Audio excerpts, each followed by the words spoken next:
My son walked into my house without knocking and said, "Mom, the villa? I gave it to them." That was the first sentence out of his mouth. No greeting, no explanation, no hesitation. I stood in my living room holding a box of replacement bulbs for the Christmas lights. I put it down on the table so I could look at him clearly. He stepped aside, and Lila walked in behind him like this was her property inspection. Her parents came in next, slow and confident, scanning the walls, the furniture, and the floor. They didn't wait for an invitation. They didn't ask if they could enter. They behaved like people arriving at a home they already owned. Daniel pointed at them. "They'll be hosting Christmas there," he said. "It's settled. I told them it's theirs now." I looked at each person in the room. Lila held her purse against her hip, but her eyes were everywhere. Martha stepped toward the dining room and examined the chairs. Gerald looked at the ceiling as if deciding which part of the house needed renovation. None of them asked permission. All of them acted entitled. "You made that decision alone," I said. Daniel rolled his eyes. "Mom, don't start. It's Christmas. They need the villa, and it's just sitting there. They'll take good care of it." Martha smiled politely. "We came early to prepare the space." Lila added, "We want to make sure everything fits.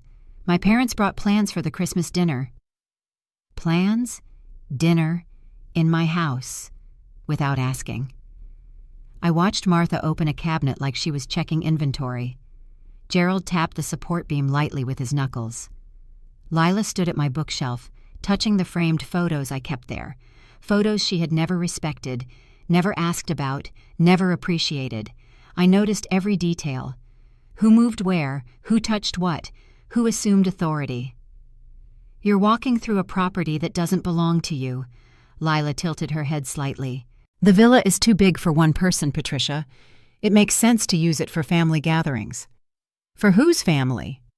She didn't answer. Daniel stepped closer. "Mom, stop making this dramatic. It's just property. We're trying to do something nice."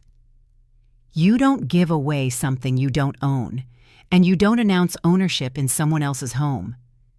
He exhaled sharply. They need the space. You don't. His confidence came from one assumption, that I would fold, stay quiet, or let the situation move forward simply because he declared it. For years, he relied on me financially. He relied on the fact that I rarely fought back. He relied on my silence. He forgot who owns what. Lila put her purse on my armchair. That alone told me how far they believed this had already gone. Her mother stood behind her, nodding in approval. Gerald walked into the hall as though taking measurements with his eyes. They weren't waiting for permission. They were waiting for me to step aside. Daniel raised his chin. "They're moving in items today. We'll start organizing by tomorrow." "You will not," I said. My tone was flat.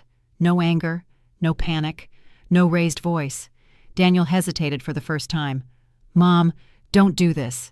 You made a statement, not a transfer of ownership." Lila crossed her arms. "Patricia, it's Christmas. We're trying to help the whole family celebrate together. You don't even stay at the villa most of the year." "That doesn't make it yours," I replied.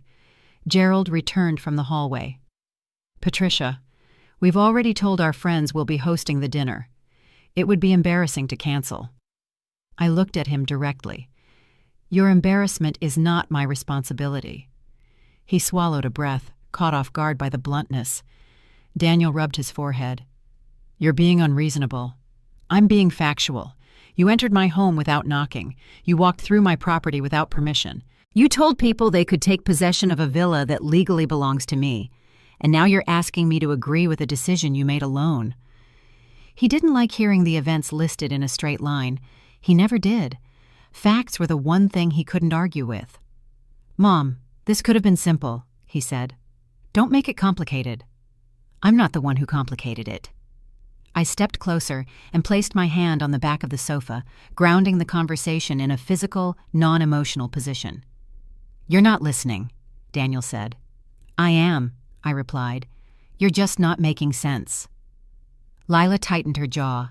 Her parents exchanged a small, uneasy glance. It was the first moment they understood that my silence wasn't compliance. Daniel raised his voice. "This is supposed to bring the families together."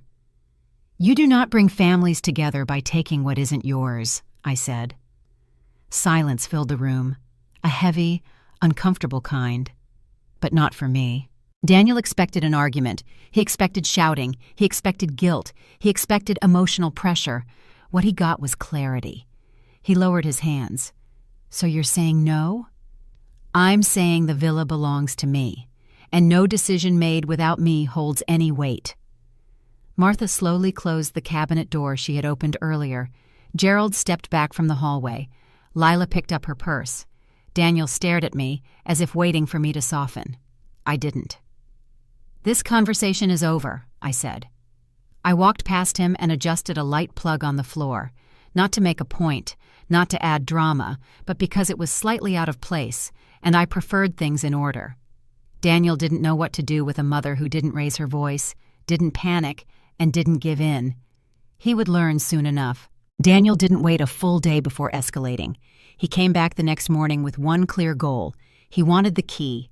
Not a discussion, not an explanation, just the key. He walked through my door again without knocking. "Give me the villa key," he said. No greeting, no context, no respect. Lila stood right behind him, arms crossed, nodding like an advisor signaling her client to stay firm. Her parents followed slowly, keeping the same entitled posture they had the day before. I placed my coffee mug on the counter and looked at Daniel. "The key stays with me," I said. He blinked, surprised I didn't argue or ask a single question. He expected resistance he could push against, not clarity he couldn't twist. Lila moved first. "Patricia, don't drag this out. We're setting up the Christmas dinner. My parents already told everyone they're hosting at the villa. It's embarrassing to go back and change the plan." Martha stepped forward, voice soft but patronizing. "We'll take good care of it. You don't have to worry. We know you live alone, and managing a big property must be tiring." Gerald added, "This is easier for everyone." Everyone but me. I looked at Daniel. He didn't defend me. He didn't push back on their tone. He didn't correct anyone. He stood there as if this group had full authority to decide what happened to my property. "You made plans based on a lie." Lila's arms tightened. "It's not a lie. Daniel told us the villa was ours to use." "To use," I repeated, "or to own." Silence. A short one. Sharp enough to expose the truth. Daniel stepped closer. "Mom, don't start playing word games. This is simple. You give me the key, we take over preparations, and you get a quiet holiday. That's what you said you wanted." "I said I wanted a quiet holiday. I did not say I wanted to hand over my property." His jaw tensed. "Why are you making this so difficult?" "Because you're asking for something that isn't yours." He sighed loudly, the kind of sigh meant to make me feel unreasonable. It didn't work. Lila scanned my living room, and then she said the line she had been holding back. "It's not like you need that villa. You're alone, Patricia. You don't host anyone. You don't use the place. What's the point of keeping it locked up?" Her tone wasn't concerned. It was dismissive, pure dismissal of my life, my routines, my choices, and my ownership. Daniel didn't stop her. He let her talk for him, like he always did. I said, "Your observation of my life doesn't entitle you to my property." Martha frowned. "We're trying to help the family gather. It's Christmas."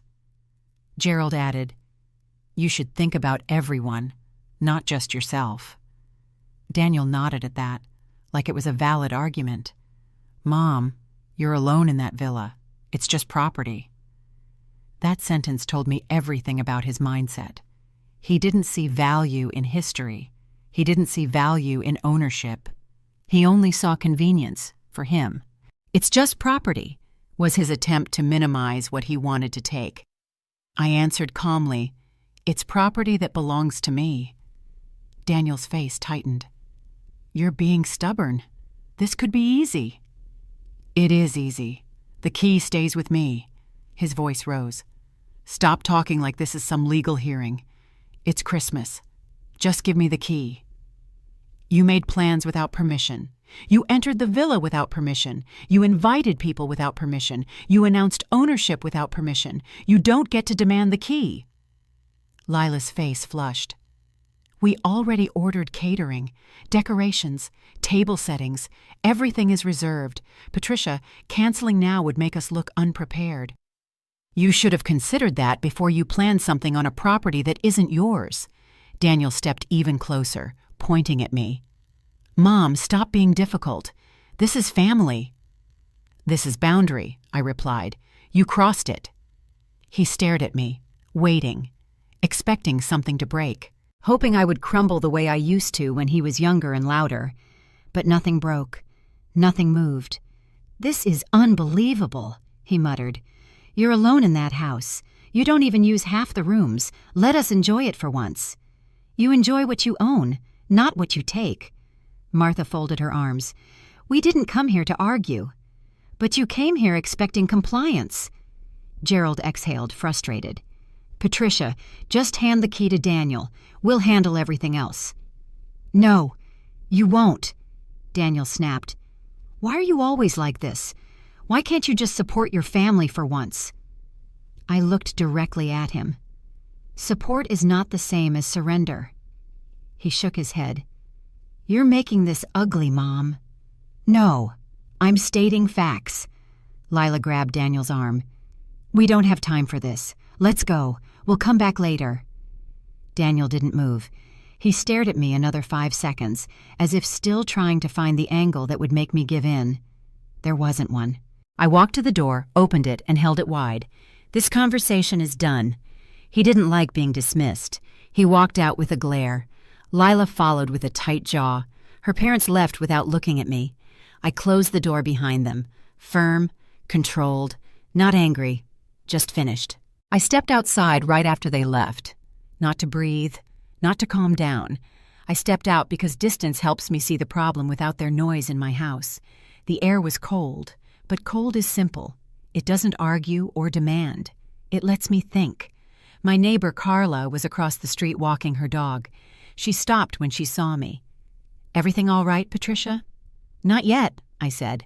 Her face tightened with concern, but she didn't push further. People who know me understand I don't use short answers by accident. I walked halfway down my driveway and replayed every detail from the last 48 hours. I wasn't reviewing emotions, I was reviewing evidence. Their behavior laid out a clear pattern, and I wanted each piece in order. Daniel, reactive, careless, takes the path of least resistance, listens to whoever is loudest. Lila, confident, strategic, drives decisions, treats politeness like a weapon. Martha, quiet but entitled, acts like she deserves whatever Lila tells her she deserves. Gerald, opportunistic, avoids responsibility, follows the strongest voice in the room. None of them showed hesitation. None of them asked permission. None of them respected ownership. I walked back toward the house. The villa did not fall into Daniel's hands by accident. Lila guided him. Her parents reinforced it. Daniel delivered the message. The team was coordinated. That meant one thing: they would try again. People who take without consequences always return. Inside, I went to the hallway cabinet and pulled out an old photo album. I didn't open it for nostalgia. I opened it for documentation. My husband kept meticulous records because he believed any problem could be solved if the paperwork was clean. He labeled every renovation, every receipt, every warranty. Years later, I kept the same system because it worked. I opened the album to the page showing the villa's deed. Not to reminisce, but to confirm facts. The deed was intact, clear, direct, and legally unshakable. Everything in that house belonged to me. No joint owners, no secondary access, no disputes. I kept the album open on the counter and spoke clearly. No one uses my property as leverage. I said it as a statement, not a feeling. I grabbed my laptop from the dining table and opened the county property records.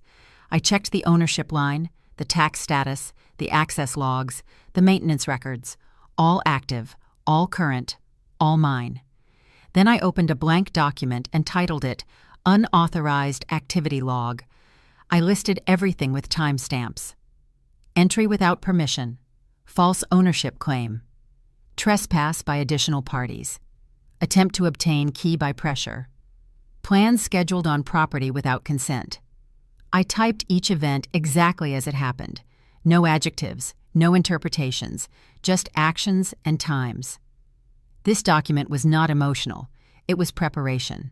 When I finished the list, I saved a backup file, then another. I stood by the window and looked at the street. Calm, still, predictable. Nothing about today had been predictable, and the fastest way to regain control was to gather information. I walked back to the kitchen and pulled open the same album. On the second page, there was a picture of my husband adjusting the first set of security cameras he installed. In the photograph, a younger Victor Tran stood beside him, handing him a tool. Victor, the one person who could turn information into action without creating collateral damage. I didn't call him yet. Strategy requires sequence. First the facts, then the plan, then the action. Jumping steps only helps the intruders. I grabbed a notebook from the drawer and wrote the next heading.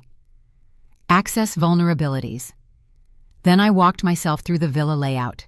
Front door, back entry, garage door, side gate. Old cameras, old sensors. Panel box in the hallway. I wrote down what I needed to inspect tomorrow, not later, not next week, tomorrow. My phone buzzed, a text from Daniel. We'll stop by again later. Have the key ready. He still thought the situation was negotiable. He still believed forceful language could replace legal reality. I didn't reply. I noted the message under unauthorized demand number 2. I returned to the notebook and wrote the next category. Behavior predictions. Daniel will escalate. Lila will push him. Martha and Gerald will follow. They will attempt re-entry. They will expect me to be passive. They were wrong. I closed the notebook and placed it beside the laptop. Then I opened a new file labeled Action Plan. I typed 6 lines. Inspect villa in full. Review weak points. Confirm camera placement. Document everything with photos. Call Victor.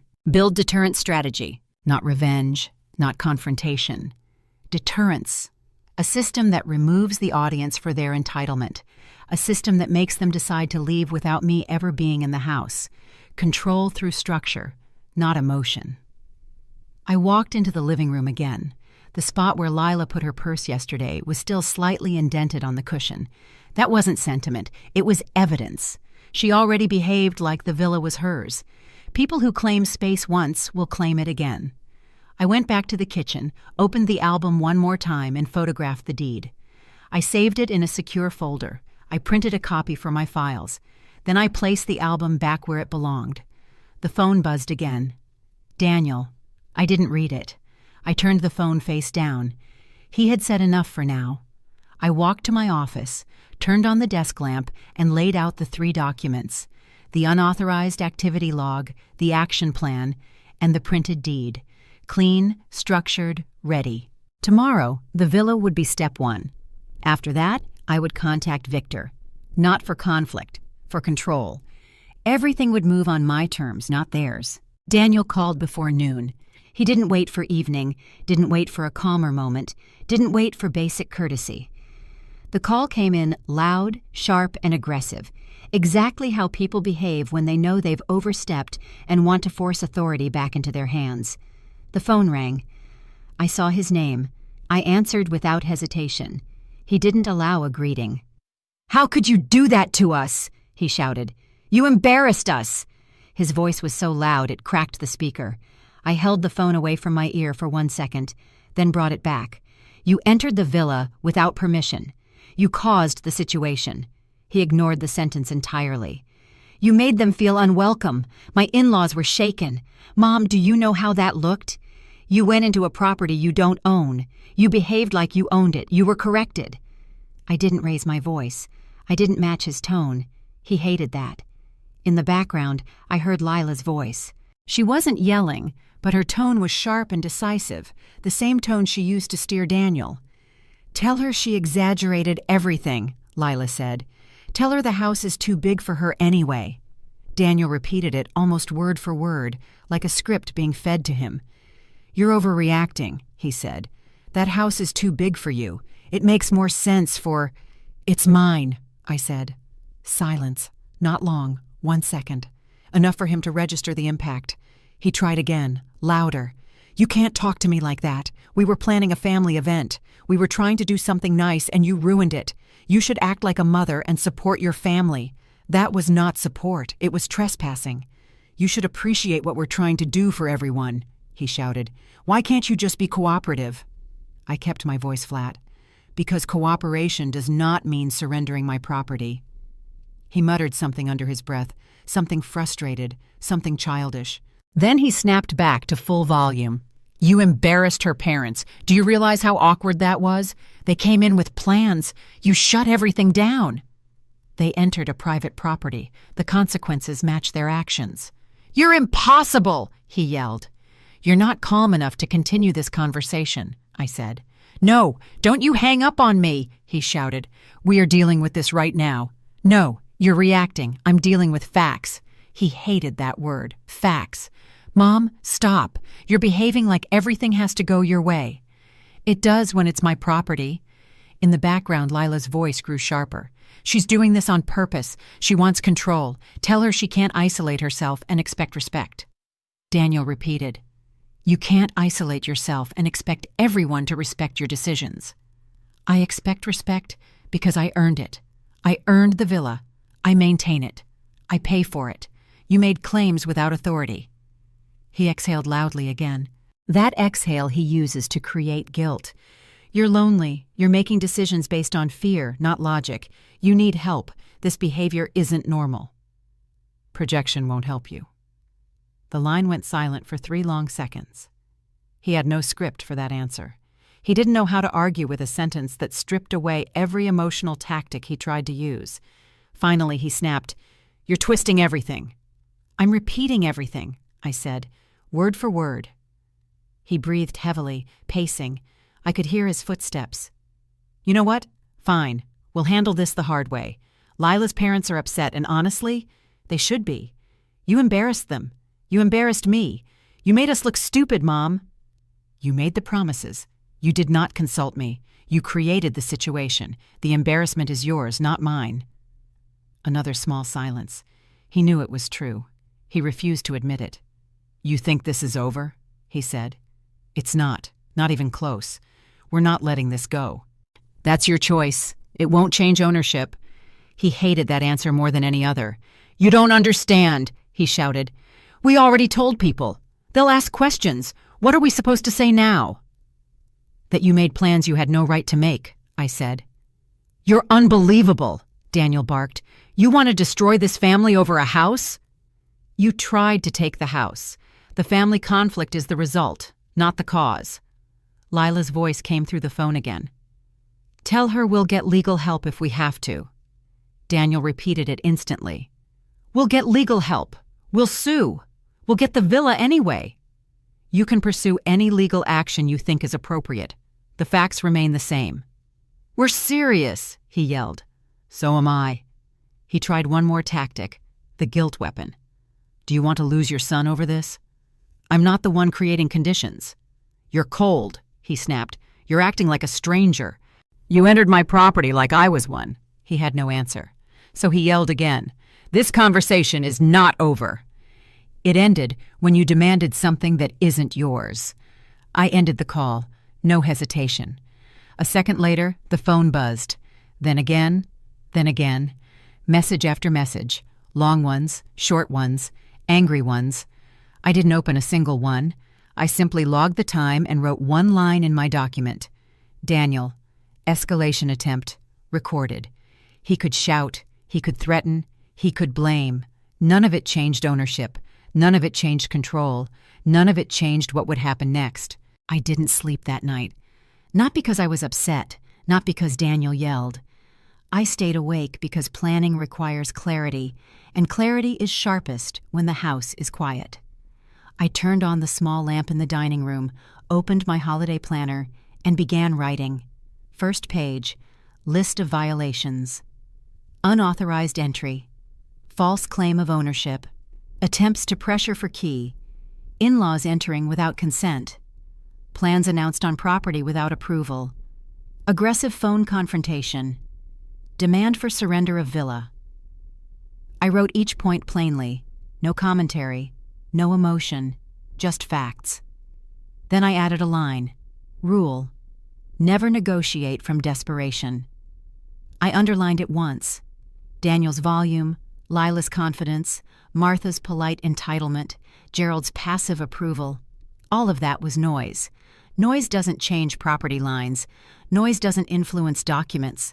But noise does expose their next move, and their next move would be predictable. People who feel entitled don't give up. They double down. I opened the villa's maintenance folder next. Old camera logs, system codes, notes my husband kept about the original setup. He always said one thing clearly: a good house protects itself if you prepare it right. He didn't mean it symbolically.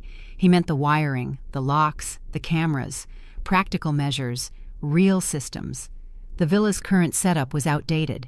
Cameras from 8 years ago, sensors with limited range, a lock panel that could be bypassed with enough attempts. If Daniel wanted access, he'd try again, maybe with someone who knew how to force a lock. I wasn't going to wait for that. I flipped to a clean page in the planner and titled it Villa Vulnerabilities. Then I listed what I already knew. Entry doors, strong but outdated locks. Back door, needs reinforcement. Side gate latch, old.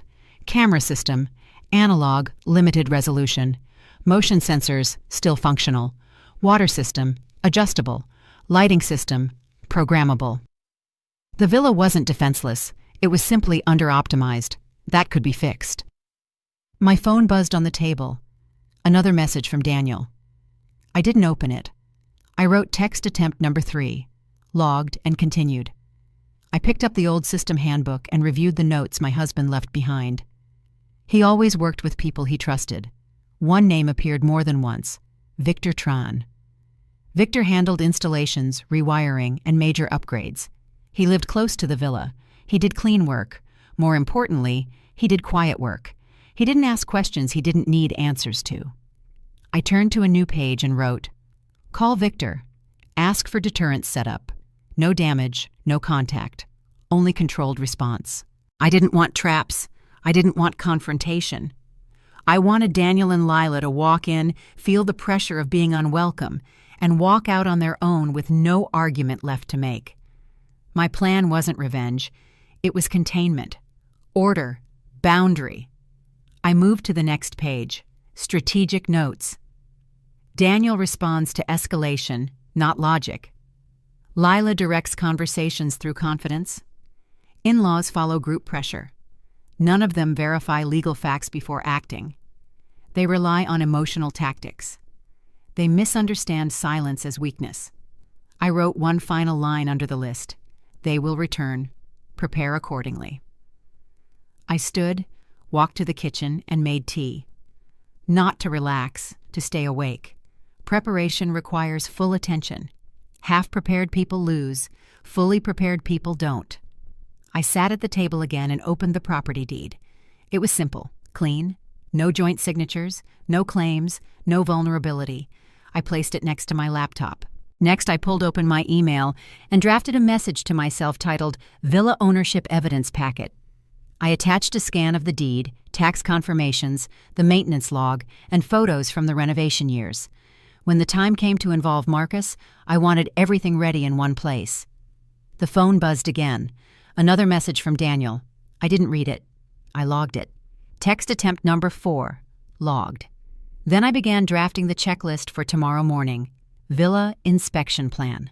Arrive at 7:45 a.m. Inspect all doors. Photograph all existing lock conditions. Test current cameras. Review wiring panel. Document weak points. Prepare list for Victor. Set timeline for immediate installation. When planning is done correctly, emotion disappears. Strategy replaces it. Every step becomes a decision, not a reaction. I added one final section. Communication rules. No emotional responses. No debates. No explanations beyond facts. Log everything. Engage only when strategic. I closed the planner. Then I opened it again and added a single line at the bottom of the page. They will leave the villa on their own. That is the goal. I placed the planner, deed, and evidence folder into my bag. Then I turned off the lamp and checked the front door twice. Not because I was afraid, because tomorrow required precision, and precision starts with routine. My phone buzzed again. Daniel, still trying to regain the control he lost. I flipped it over and didn't read the message. Instead, I wrote one last note in my log. Emotional pressure attempt. Ignored. Then I set my alarm for early morning.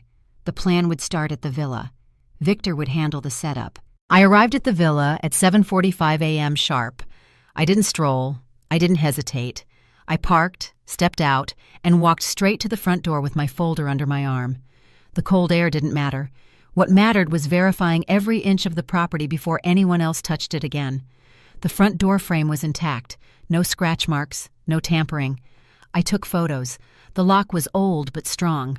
I wrote that down. The windows were secured. I checked each one. The side gate latch was loose. I added it to the list. I didn't wander. I documented. At 8:00 a.m., Victor pulled up. He stepped out with a toolbox in one hand and his laptop bag in the other. He nodded once. Victor never wasted time with long greetings. "Morning," he said. "Let's begin," I replied. He didn't ask for context. He knew I wouldn't call him unless the situation required precision. We walked inside. The house was quiet, undisturbed, exactly how it should stay. I handed him the printed checklist. "I want a deterrent system, not damage, not traps. They need to leave the house on their own." Victor scanned the list quickly. "What's the threshold?" he asked. "No harm, no property destruction, just pressure," I said. "Understood." He opened his laptop and connected to the old analog hub near the hallway panel. "These cameras are outdated," he said. "I can upgrade them fast." "Do it," he started typing. Lines of code filled the screen. Victor worked silently, always 3 steps ahead. He didn't need emotional context. He needed parameters. "Define the target group," he said. "Anyone except me," I answered. "Trigger based on unauthorized entry?" "Yes, and based on movement patterns that don't match mine." He nodded. "I'll set up a behavior profile." We walked through the villa room by room. I took notes. He measured angles. Living room, camera angle too wide, risk of blind spots. Victor adjusted it. Hallway, motion sensor functional but slow. Victor reprogrammed it. Kitchen, water valve accessible for controlled activation. Victor noted the timing sequence. Upstairs, lighting circuits old but programmable. Victor pulled out a small device to test the voltage. In less than 15 minutes, he had enough information to begin building the full system. We sat at the dining table while he wrote the structure. 6 modules, he said, each one independent. All activate in order unless overridden. List them, I said.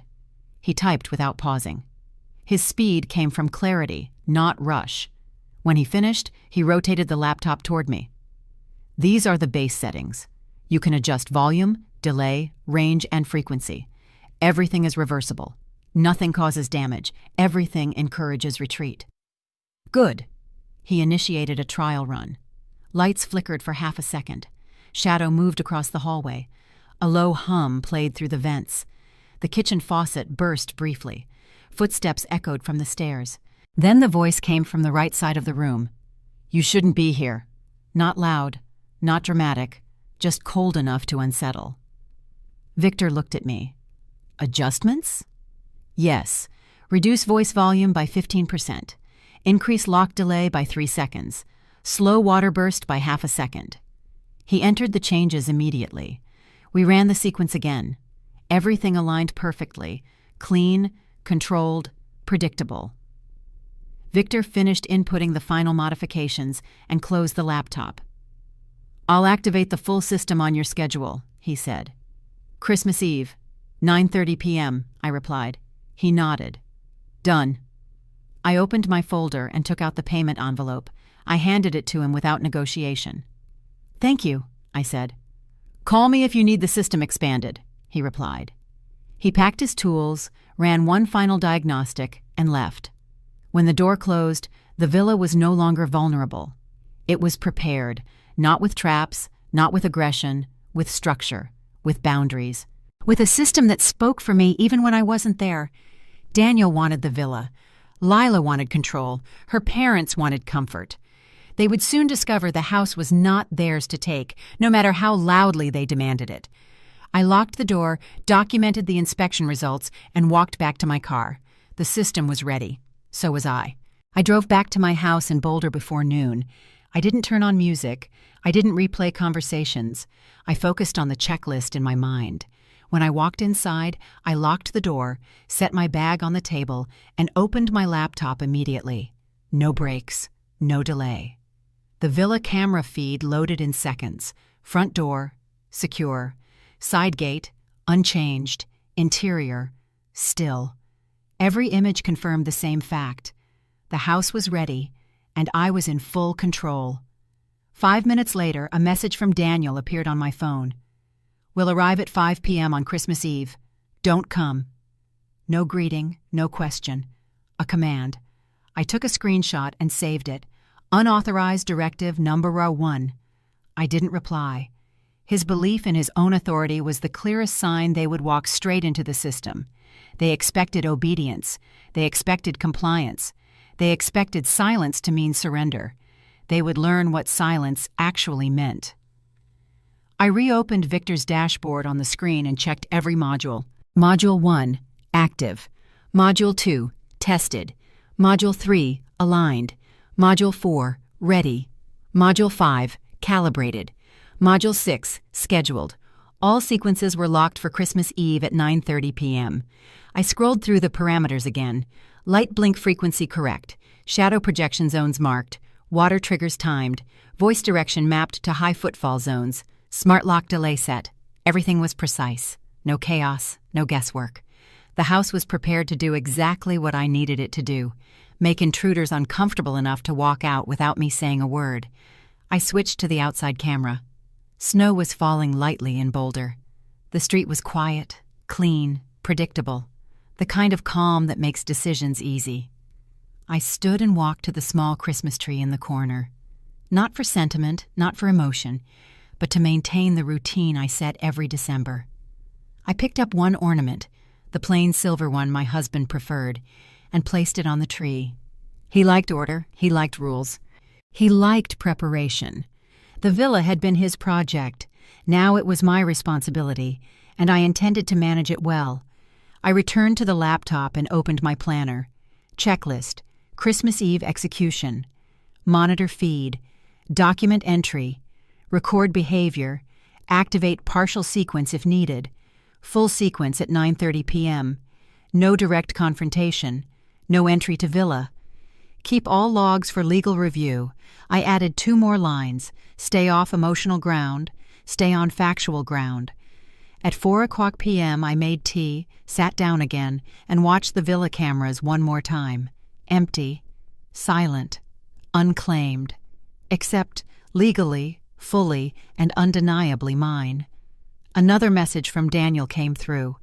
"We told my wife's family everything is ready. Don't ruin this." I saved it. Unauthorized pressure, attempt number 2. Still no reply. My silence once again was not emotional. It was strategic. Responding would only create noise. Noise was their tool, not mine. I checked each camera angle again. The living room had perfect coverage. The hallway view was sharp. The upstairs landing showed full range. The back door sensor read strong. Everything was aligned.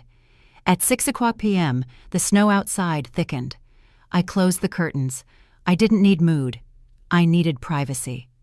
I sat at the table with my laptop, planner, and phone lined up horizontally. 3 tools, 1 plan. I opened the planner and added a new section labeled Post-Entry Documentation. Time of arrival, method of entry, actions taken, items moved, statements made, sequence response, exit time. I prepared the page like preparing a courtroom file. Daniel would never admit wrongdoing willingly, but behavior documented cleanly never lies. At 7:30 p.m., I ran Victor's test sequence one more time. The lights blinked, the shadow moved, the hum rolled, the water spurted. The directional voice whispered from the right side of the audio channel, "You shouldn't be here." Cold, clear, controlled, perfect. I disabled the test and reset the system to standby.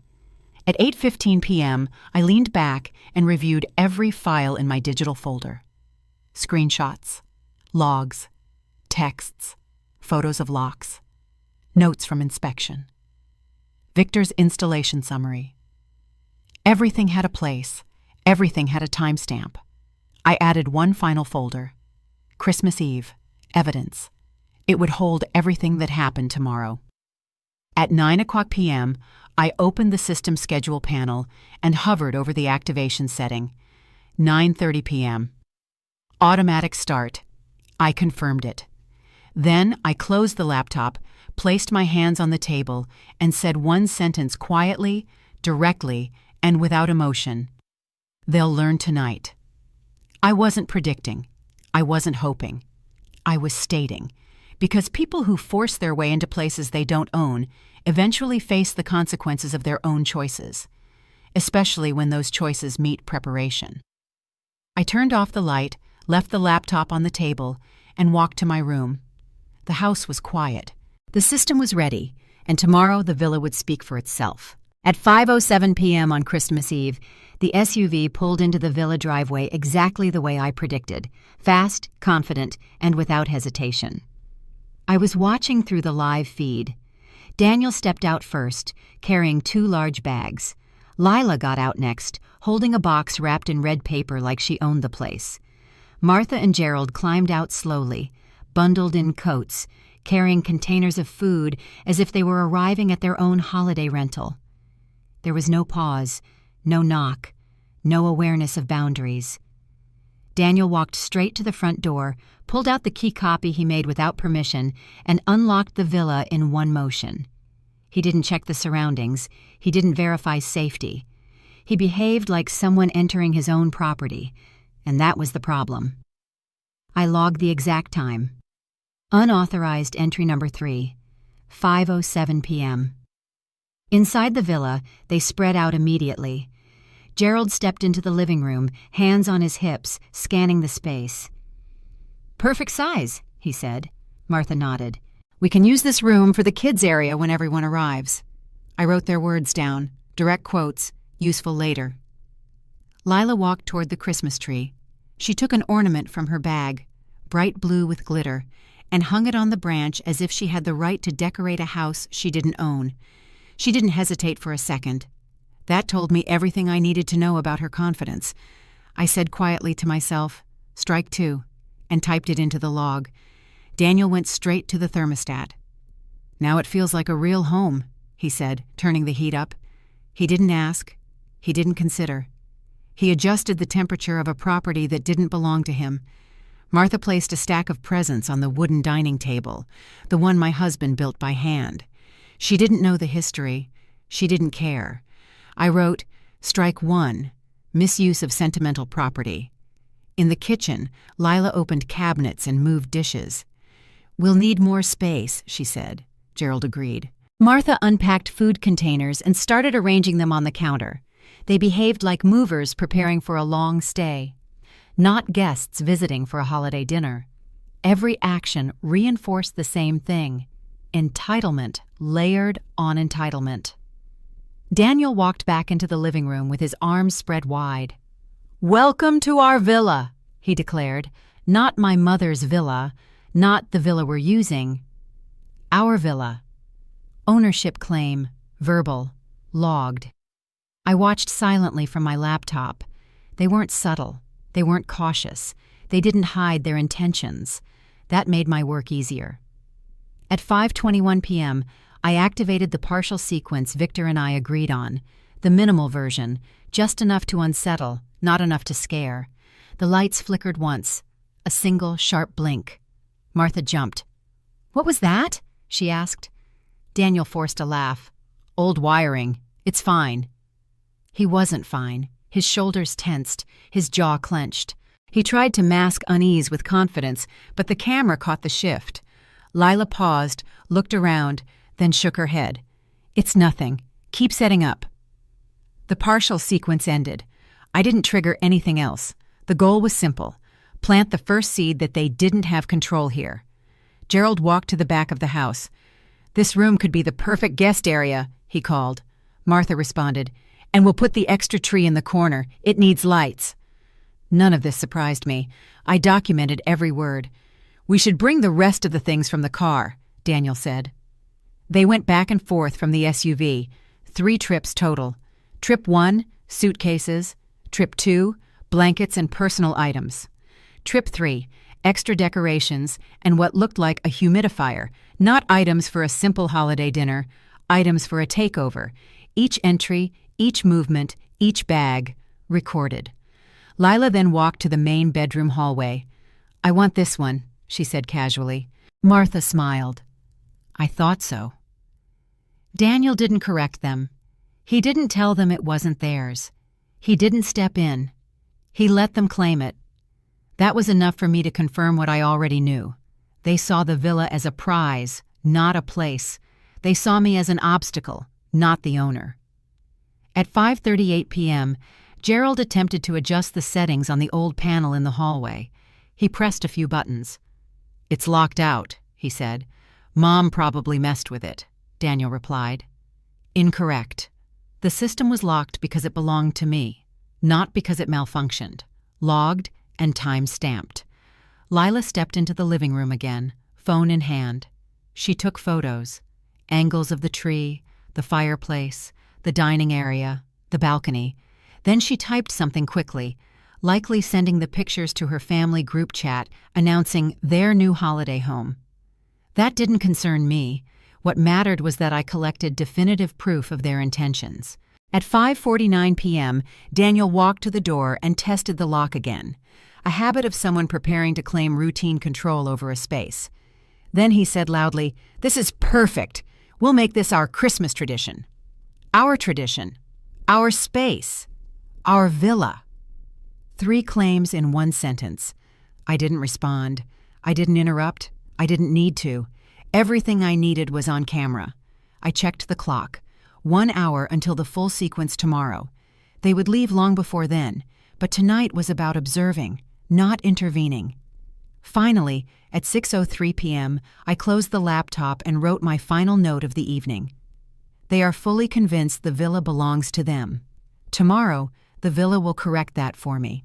At 10:08 p.m., I activated the full sequence. No hesitation, no second thoughts. I clicked one button on Victor's dashboard, and every module in the villa shifted from standby to active mode.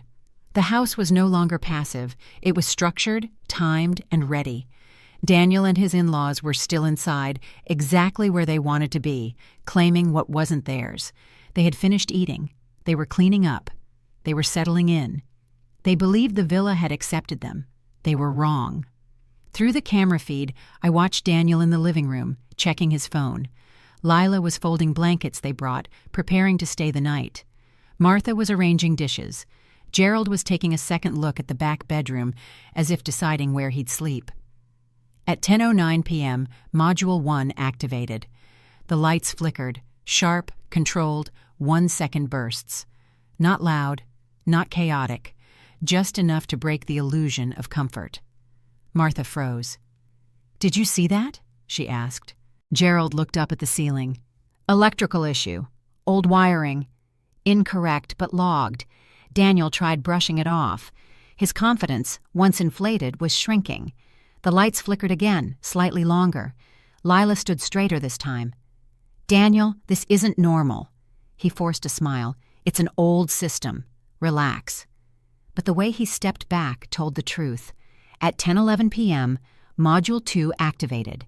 A soft hum rose through the vents, a low choir-like sound, not loud enough to be obvious but impossible to ignore.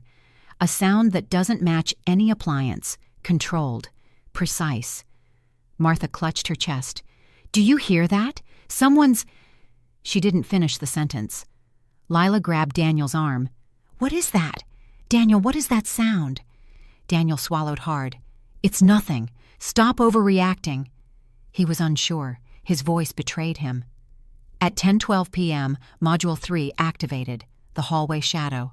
A moving silhouette, projected with perfect timing, crossed from left to right on the wall, slow, deliberate, unmistakably human in shape. Martha screamed. "Someone's upstairs!" Gerald stepped back instantly. His bravado evaporated. Daniel rushed toward the stairs, but stopped halfway when the shadow crossed again, this time in the opposite direction. He froze. His confidence was gone. His voice dropped. His breathing changed. I recorded every reaction. At 10:13 p.m., Module 4 triggered. The kitchen faucet turned on for 2 seconds, then off. Martha shrieked again. Gerald jumped. Lila backed into the counter. "Daniel, stop saying this is normal!" Before he could answer, the upstairs shower turned on for a brief burst. Exact timing Victor programmed. Sharp, cold, mechanical. Martha covered her mouth. "Someone is in this house," Daniel finally snapped. "Nobody's here, okay? It's just... He had no explanation. I wrote, "Group panic level escalating." Documented. At 10:14 p.m., Module 5 activated. Footsteps, clear, measured, running down the upstairs hallway, then stopping abruptly. Martha screamed again, louder this time. Gerald turned pale. Lila pushed Daniel forward. "Go check. You said it's fine, so go check." "I'm not going up there," he said quietly. The first honest thing he'd said all night. At 10:15 p.m., Module 6 activated, the directional voice. The whisper came from 10 inches to Daniel's right side. "You shouldn't be here." Low, cold, direct. Daniel jumped back so hard he hit the wall. "Who said that? Who said that?" Lila grabbed his arm. Martha latched onto Gerald. All 4 of them backed toward the front door in a single cluster. Then the voice came again, this time behind Daniel. "This is not yours to change." He froze. His eyes widened, his breath stopped, his face drained of color. He knew that sentence. He'd heard it from my husband years ago, the last time he tried to redecorate something without asking. Victor had used the recording I selected. It hit exactly where it needed to. Daniel finally broke. "We're leaving! We're leaving now!" He ran to the door. But the smart lock delay protocol triggered exactly as planned. 30 seconds of resistance. The door wouldn't open. Martha screamed again. Gerald pulled at the handle. Lila started crying. Daniel's voice cracked. "Open! Open!" The delay was deliberate, just long enough to convince them the house didn't want them there. On the screen, I watched panic turn into desperation. Desperation turn into fear. Fear turn into retreat. At 10:16 p.m., the lock released. Daniel practically fell out of the doorway. The others pushed out behind him. They sprinted to the SUV like people fleeing a fire. Martha tripped. Gerald grabbed her. Lila didn't look back once. Daniel kept screaming, "Get in the car! Get in!" They all crammed inside. Doors slammed. The SUV reversed in a violent arc. They sped down the driveway without checking for oncoming traffic. The villa, now silent, returned to standby mode. I wrote the final note of the night. Full sequence successful. Subjects evacuated voluntarily. 0 contact required. My hands were steady. My breathing was even. Everything went exactly as planned. Control wasn't loud. Control wasn't emotional. Control was preparation. They entered the villa believing it belonged to them. The villa itself corrected the mistake. Daniel called at 7:30 a.m. on Christmas morning. He didn't wait. He didn't think. He didn't breathe long enough to regain control. The call came in with the same energy he left the villa with, fear covered by anger. I answered on the second ring. His voice exploded through the speaker. "You traumatized them." No greeting, no pause, no acknowledgement that he entered the villa illegally. "You entered without permission. You weren't invited." He ignored it, exactly as expected. "The lights went crazy. The house was shaking. There were voices. What did you do?" "You triggered a response system by entering a property you don't own," I replied. "That's not normal," he yelled. "Mom, you terrified everyone. Lila's parents barely slept." "You walked into a house that doesn't belong to you. You created the situation." He breathed hard into the phone, the same harsh sound he uses when he's cornered. "You could have warned us," he snapped. "You could have said something." "I did, many times." "You ignored it." In the background, I heard Lila. "Tell her she crossed a line. Tell her this is why people say she's difficult." Daniel repeated almost word for word. "You crossed a line, Mom. You can't keep doing this. You make things harder than they need to be." "You forced entry," I repeated. "You assumed authority that isn't yours. These are your choices." He didn't like hearing the word choices. People who rely on emotion instead of accountability never do. He raised his voice again. "You embarrassed us. Do you understand that? You made us look insane. Martha cried all night." "No one was harmed. No one was touched. You were simply told to leave." "That house talked," he shouted. "How is that normal? How is that even legal?" "Everything that happened is documented, including the fact that you were trespassing." "You're twisting this," Daniel said. "You're trying to make me the bad guy." "I'm repeating the facts, nothing more." He went silent for 2 seconds, long enough for him to think of a new angle. Then he used the one he always turns to when logic fails. "You're lonely," he said. "That's the real problem. You need help. You're making decisions out of whatever this is." "Projection won't help you," I said. He didn't speak for a moment. That line always lands because it cuts his entire tactic in half. He changed strategies again. "You're doing this because you're angry Lila and I have our own life." "No, I'm protecting what belongs to me." "You should support your family," he shouted, "not push everyone away." "I don't support theft. Family doesn't erase boundaries." He let out a frustrated noise, half groan, half growl. "This isn't over," Daniel said. "You can't treat us like this and expect everything to go back to normal." "It ended when you tried to give away my property," I said. "That villa should have been ours," he yelled. "We told people we'd spend the holidays there. Do you know how stupid we looked driving away like that?" "You created the narrative," I said. "You can correct it." He didn't want that answer. He wanted me to feel guilty. He wanted softness. He wanted surrender. He got none of it. Daniel tried another angle, blame paired with desperation. "You're pushing me away," he said. "You're going to lose your own son because you can't let go of a house." "You're responsible for your choices," I said. "Not me." "You're impossible," he shouted. "You're emotional," I replied. "I'm factual." That made him snap. "We'll sue," he yelled. "You think we won't? We'll take legal action." "You can pursue whatever action you think is appropriate. The facts will not change." He went quiet again. Not calm quiet, suppressed quiet. The kind where someone realizes threats won't work. "You think you've won?" he asked. "You think this makes you right?" "I think the property belongs to me, and I think entering it without permission creates consequences." He exhaled sharply, angry, defeated, directionless. "You ruined our Christmas," he said. "You ruined it when you tried to take something that wasn't yours," I answered. That was it. No yelling after that, no final insult, no last attempt at guilt. Just silence. Then he hung up.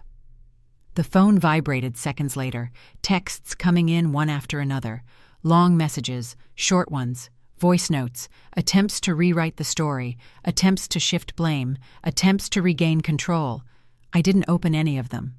I wrote a single line in my document.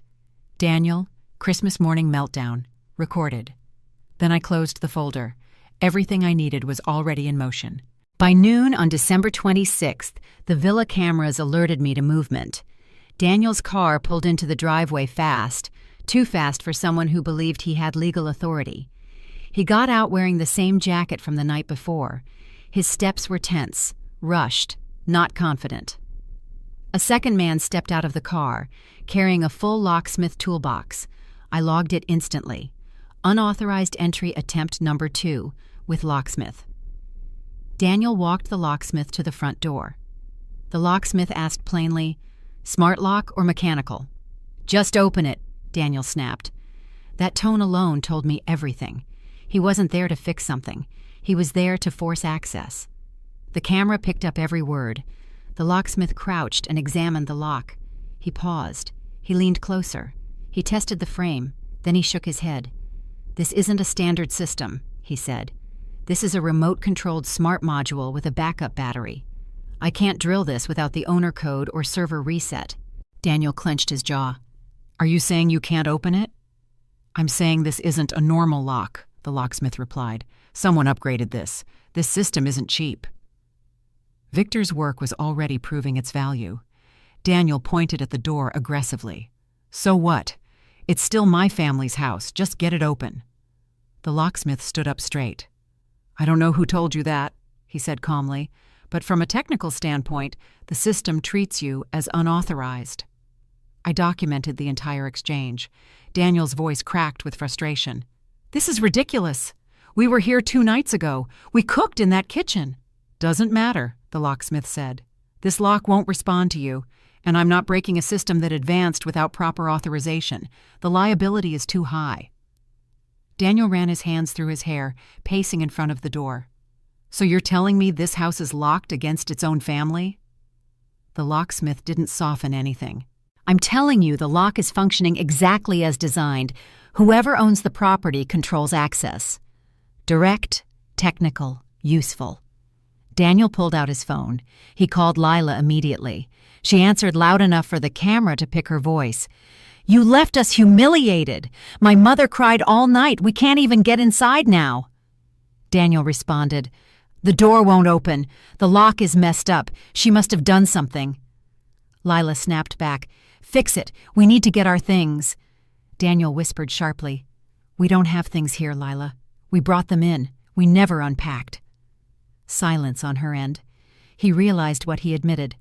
They had come with the intent to claim the villa, not visit it. I wrote, "Self-incrimination. Logged." The locksmith interrupted their argument. "If you want the system reset," he said, "I'd need the property owner here, and I'd need written authorization." Daniel glared at him. "You're not helping." The locksmith didn't flinch. "I'm not breaking the law for you, sir." Daniel's composure cracked. He kicked the bottom edge of the door, not hard enough to cause damage, but hard enough to show loss of control. The locksmith stepped back. "I'm done here," he said. "This house isn't yours, not from what I'm seeing." Daniel snapped, "You don't know anything about this family." The locksmith's answer was cold, factual, and perfect for my documentation. "I don't need to," he said. "The lock tells me everything." He packed his tools. Daniel didn't stop him. Before leaving, the locksmith glanced at Daniel one more time. "Get the owner," he said. "Otherwise, you're wasting your energy." Then he walked to his truck and drove away. Daniel stood alone in front of the locked door, breathing hard, frustrated, powerless. He stared at the villa as if waiting for something to change. Nothing did. He tried the handle again. It didn't move. He slammed his hand against the frame. Still nothing. Then the panic in him turned to desperation. He pressed his forehead against the door and whispered, "This can't be happening." But it was. I saved the footage and the audio file, then sent 3 screenshots and a short clip to Marcus. I added the notes. Entry attempt number 2. Locksmith involved. Locksmith confirms advanced system. Locksmith states Daniel is not recognized as authorized. Daniel expresses intent to force access. All recordings saved. Marcus responded within minutes. "Perfect. Keep logging everything." I closed the message and returned to the feed. Daniel was still standing there, still lost, still angry. Then something unexpected happened. The locksmith returned for one brief moment. He'd forgotten a small tool on the ground near the driveway. He picked it up, then looked directly at Daniel. "You sure this house is yours?" he asked. Daniel turned red. "Yes," he snapped. "It should be." "Should be isn't the same as is," the locksmith said. "Good luck." Nay? Then he left for good. I wrote the final line of the segment. His certainty cracked today. The truth is starting to reach him. Then I shut the laptop. Everything was unfolding on schedule. Daniel and Lila showed up at my house at 8:14 p.m. on December 26th. No warning, no courtesy, no pause. The doorbell rang twice, hard, fast, impatient. the kind of ringing people use when they think they're owed something. I looked through the peephole. Daniel stood in front, jaw tight, eyes red from lack of sleep or too much anger. Lila stood a step behind him, arms wrapped around herself. Not from cold, but from fear she didn't want to admit. She kept glancing at the driveway, like she expected the villa's system to follow her here. I opened the door. Not wide, just enough. Daniel pushed inside without waiting. "We need to talk," he said. I didn't step back. "You're already inside," I said. "Say what you came to say." Lila entered slowly, staying near the wall as if distance would protect her. Daniel paced once, then snapped, "You terrorized us." I didn't blink. "You entered a property without permission." He pointed at me sharply. "Don't start with your lines. You know what happened. That house went insane." "No," I said. "It responded." Lila's voice cracked. "You made my parents cry. They thought someone was in the house. They thought—" Her voice broke before she finished. "They walked into a private property uninvited," I said. "Cause and effect." Daniel turned on me again. "You set traps. You planned this. What kind of mother does that?" "A mother who documents everything," I said. "A mother protecting what belongs to her." He actually laughed. One sharp, humorless sound. "You think that helps you? You think being cold makes you right?" "I think facts make me right," I said. That sentence always hit him harder than yelling ever could. He stepped closer, lowering his voice as though intimidation would work better up close. "You humiliated us. You embarrassed her family. You made us look stupid." "You acted without authority," I said. "Embarrassment was a consequence of your choices." Lila's eyes filled with frustration. "You could have handled it differently." "You could have asked permission," I said. Daniel's voice rose again. "You're impossible." "You're emotional," I replied. "I'm consistent." Lila finally snapped. "You're punishing us. That's what this is. You're angry we're building our life and you're losing control." "You tried to take a villa that isn't yours," I said. "Control has nothing to do with it." Daniel pointed toward the door. "You didn't have to go this far." "Boundary enforcement feels extreme only to the people who crossed it," I said. He didn't like that. "What about family?" he asked. "Doesn't that matter to you? Doesn't Christmas matter?" "Family doesn't erase property lines," I said. "And Christmas doesn't excuse trespassing." Daniel's temper cracked fully then. He shouted, "Give us the villa or we're done!" Lila flinched at his volume. "No holidays," Daniel continued. "No dinners, no visits, no grandchildren for you, nothing. You want that? Because that's where this is going." I held his stare. "Threat noted." He waited, expecting guilt, fear, negotiation. "Not effective," I added. That crushed whatever strategy he thought he had. Lila looked at him, shocked. "She's not backing down," she whispered. Daniel rubbed his face, frustrated and lost. "You don't understand what you're doing. You're pushing us out." "You walked out when you tried to take the villa," I said. "That was your choice." He pointed at the floor like he needed ground to stand on. "We'll sue." "You can pursue any legal action you think is appropriate," I said. "The outcome won't change." He blinked, thrown off by the simplicity of the answer. Anger, guilt, fear, threats, none of it worked. His whole playbook was useless. Lila stepped forward finally. "You made us look like criminals."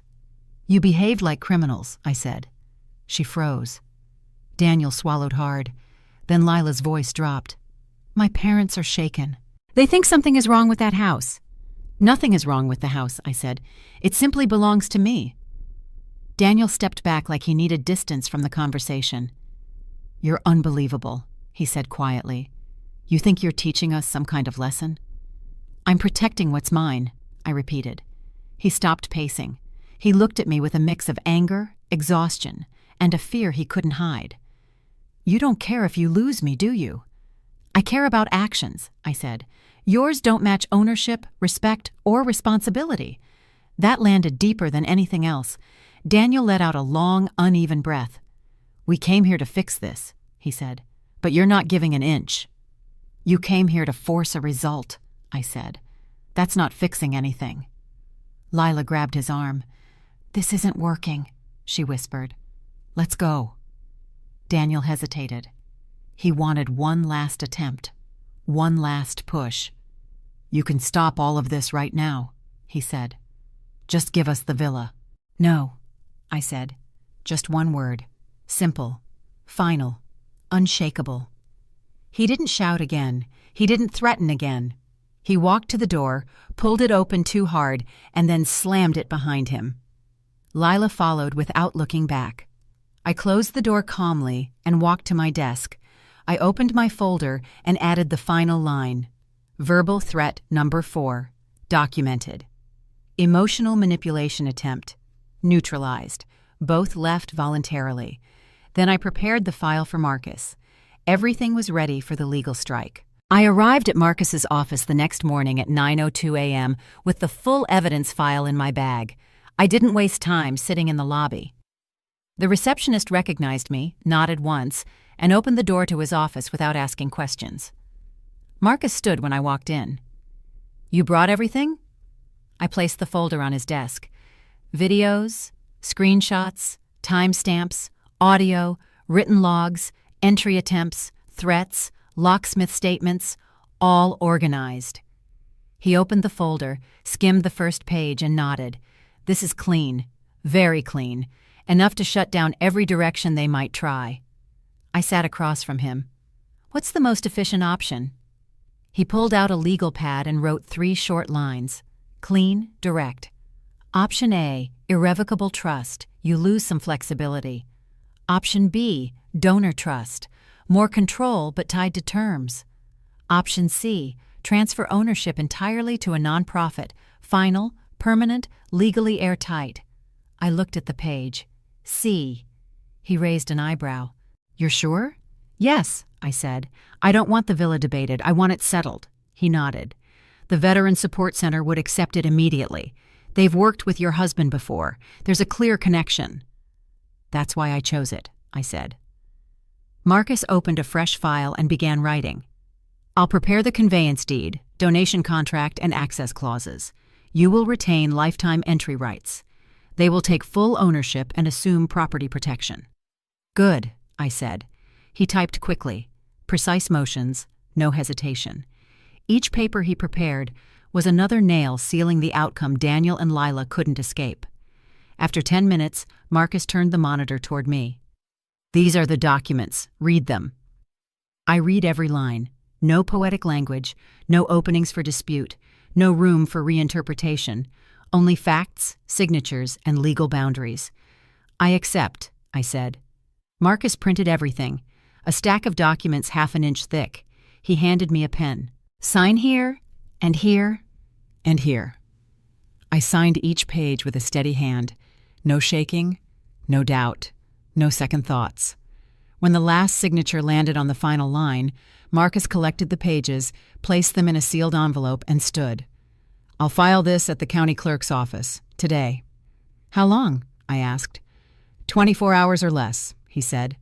"Once it posts, the villa is legally out of Daniel's reach forever. He can't challenge it. He can't claim it. He can't reverse it." "Good," I said. "That's the point." Marcus gave a single approving nod. "You planned this well. They won't know what hit them." "I'm not concerned with surprise," I said. "I'm concerned with finality." By noon, Marcus was gone with the documents. I returned home and monitored the villa cameras. The property was silent, clean, still. 24 hours later, at 10:17 a.m., Marcus called. "It's done," he said. "County clerk recorded the transfer. The villa now belongs to the Veteran Support Center. The deed is public. Anyone searching the records will see it." "Thank you," I said. "And for the record," Marcus added, "this is the cleanest resolution I've handled in months. You built an airtight case." That was the intention. We hung up. 5 minutes later, the news reached Daniel. Not from me, but from social media. The Veteran Support Center had posted a photo on their official account. "Thank you, Patricia Hale, for your generous donation.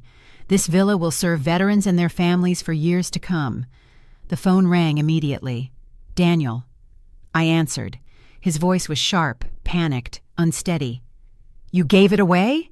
Yes, I said, and it's final. You gave my house to strangers? He yelled. It was never your house, I said. He gasped like the air had been knocked out of him. You could have talked to me. You could have explained. You weren't listening, I said. You never intended to. You think this is okay? He continued. You think this fixes anything? This resolves ownership, I said. Permanently. Daniel's tone cracked. You didn't even warn me. You gave the villa away without warning, I replied. I followed your example. That silenced him for a full 2 seconds. Then he exploded again. You gave it to veterans? People you don't even know? I gave it to people who respect property, I said. He didn't know how to argue with that. He tried anyway. This isn't fair. This isn't... Mom, this is insane. No, I said. This is legal. Daniel's breath grew uneven. So that's it? You're done with me because of one mistake? You tried to take a home that wasn't yours, I said. Not one mistake, repeated decisions. He didn't deny it. He couldn't. Finally, he said, I can't believe you did this. I can, I said. Silence. Then he asked quietly, What am I supposed to tell people? The truth, I said. You made promises you had no right to make. He inhaled sharply, hurt, angry, defeated. This isn't over, he said. It is, I replied. Legal ownership is not a debate. He hung up. 1 week later, the Veterans Support Center asked me to meet them at the villa. The transfer was complete. The paperwork had cleared. The property was formally theirs. They wanted to walk through the house, check the systems, and prepare it for their program. I arrived at the villa at 9:00 a.m. No nostalgia, no emotion. My role was simple: verify the turnover and close the file. 2 staff members greeted me, then walked through each room with a clipboard. They took notes on repairs, upgrades, and accessibility adjustments. Everything was procedural, clean, professional. Dana Ortiz arrived 10 minutes later. She introduced herself with a firm handshake. Thank you for meeting us, she said. We want to make sure the villa is ready. Walkthrough is all I need, I replied. We moved through the living room first. The ornaments the intruders brought were gone. The clutter was gone. The space looked neutral again, correct, orderly, functional. Dana inspected the wiring panel. We'll remove the deterrent system, she said. We'll return the equipment to your technician. Victor will pick it up, I said. Good, she nodded. The upstairs was quiet. The kitchen was clean. The lock worked properly. Every room was exactly as it needed to be. Halfway through the walkthrough, I saw movement on the driveway camera feed Dana carried on her tablet. A car had pulled in. Daniel. Alone. No Lila, no in-laws, no backup, just Daniel. Dana looked at me. Should I ask him to wait outside? No, I said. Let him come. He walked to the front door slowly. No rush, no anger, no entitlement. He knocked once. Soft, controlled, nothing like the pounding from days before. Dana opened the door. He saw me. His posture shifted immediately. Mom, he said quietly, can we talk? I looked at Dana. Give us a few minutes. She nodded and stepped into the kitchen. Daniel stayed near the entryway, hands in his pockets, shoulders lowered. No accusations. No demands, no shouting. A very different man from the one who tried to force the door open with a locksmith. What do you need? I asked. He swallowed before speaking. I messed up. Simple, direct, not loud, not dramatic. For the first time, honest. I didn't respond. I waited. He continued. I pushed too hard. I let Lila push me harder. I tried to prove something I wasn't ready to prove, and I tried to take something that wasn't mine. Still, I waited. He needed to say it fully, without interruptions, without emotional compensation. I thought giving the villa to her family would make me look strong, like I could provide, like I was doing something big. He shook his head. But that wasn't strength. That was stupidity. He paused again. I should have asked. I should have respected the place. I should have respected you. I didn't soften my expression. I didn't step toward him. I didn't change my tone. Responsibility isn't about taking, I said. It's about protecting. He nodded slowly. I know. I see that now. Another pause. He looked around the villa, the house he tried to claim, control, and convert into a gift he had no right to give. It's gone, he said. The center owns it. I checked the records. Yes, I said. It hurt to see that, he admitted. But I get it. I forced this outcome. I'm not here to argue. Good, I said. He sighed, not dramatically, just tired. I need time to fix this. I can't undo what happened, but I don't want things to stay like this. I want to come back as your son, not as someone trying to take what isn't his. He looked straight at me. I don't expect forgiveness today. I know better than that. I held his stare. You'll need consistency, I said, not promises. He nodded again, slow, steady, accepting the terms. I can do that, he said. No tears, no hug, no dramatic reconciliation, just clarity. He turned toward the door. I'll let you finish your work. He walked out quietly. No slammed doors, no raised voice, no anger. Before getting into his car, he paused for about 5 seconds and looked back at the villa. Not with desire, not with resentment, but with understanding. Then he drove away. Dana returned to the living room. You okay? She asked. I'm fine, I said. Let's finish. We completed the walkthrough. She signed the confirmation papers. I handed her the copy of the documentation and stepped onto the villa's front porch one last time. The driveway was empty. The air was cold. The house was calm. I looked at the property, not with nostalgia, not with attachment, but with certainty. This is the right place for the right people, I said quietly. Thank you for staying with me through this story. If you enjoyed it, feel free to subscribe to the channel and join me for the next one. Your support means more than you know. I appreciate your time, your attention, and your kindness. I'll see you in the next story. Take care and stay safe until then.